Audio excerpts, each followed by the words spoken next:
Fish fry recipe এখন আপনাদের মাঝে শেয়ার করব।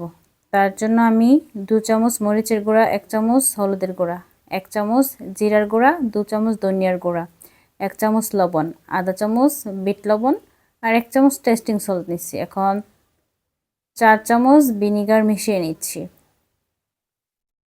তারপরে এখানে একটা ম্যাগি মশলা দিয়ে নিব। আর এর মধ্যে আদা রসুন পেস্ট দেই নাই, কারণ মাছের মধ্যে আদা রসুনের পেস্টটা আমার কাছে ভালো লাগে না। আপনারা চাইলে আদা রসুন দিতে পারবেন। এখন আমি এখানে 4 টেবিল চামচ সরিষার তেল দিয়ে নিচ্ছি। তো সব কিছু একবারে ভালো করে মেখে নিচ্ছি।